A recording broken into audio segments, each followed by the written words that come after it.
And the way that we actually ever ship anything is we say, we believe the value of releasing software now is higher than the value that we would get from continued investigation. And we have a model to demonstrate that.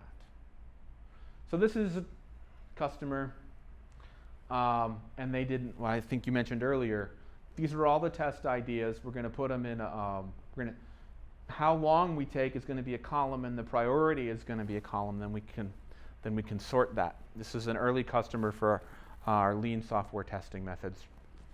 It's a few years ago now, and they said we should be able to do all this in a day. So I said, well, take your best guess on there, and then I think it was a week or something. Take your best guess on there, and then calculate. So a business day should have 8 times 60 minutes in it, and then see how many minutes you actually got done of how long it should take, and then project to see either how much you can get done in the time you're given or how much time it should really take you.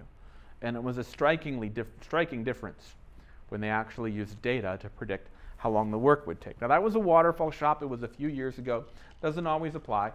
But at least if we have this sort of sorted priority list, and you could have managers come up and say, this needs to move up, this needs to move down, I think this is really important, I think that's not important. And a predicted cut line, when you get to, okay, Friday at 5 o'clock, this is where we're going to be.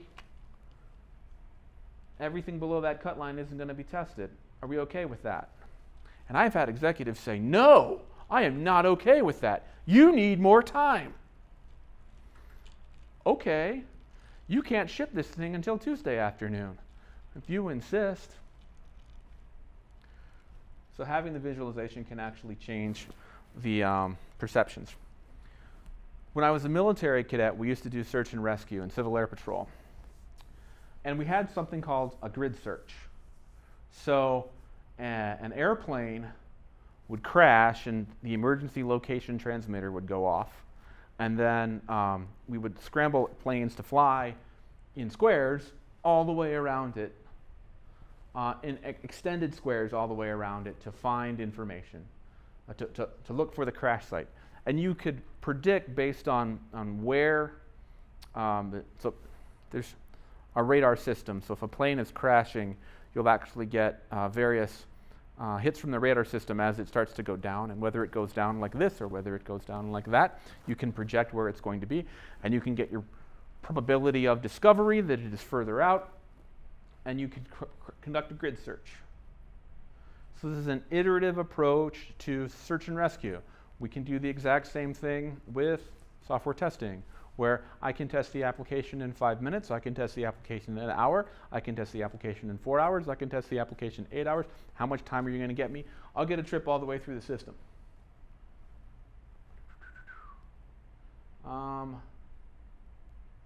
And those represent bugs, right? But we can also go through a feature where we go deep into a feature but don't test all the way around the system. You can create this sort of a visualization, and if you actually have 4 major features, you could actually show how the bugs are and how far out and how high their priority is. A little simpler model is the low-tech testing dashboard. It's about 20 years old. It was created by a guy named James Bach. This is from an actual client. It's a little bit older. We listed the features on the left-hand side. This is an e-commerce app. And then the browsers are the columns.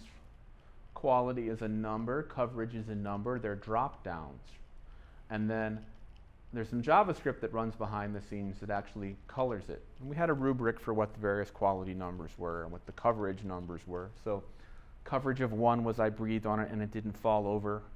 Coverage of 9 was I test the feature for all the ideas I have. I get the team together. They come up with all of their ideas. We test it again. Then based on the information we learn from that, we do a second round and we're exhausted. We've done exhaustive testing because we're exhausted. And there was all the different numbers in between. So you could do the drop down, and higher numbers are darker colors.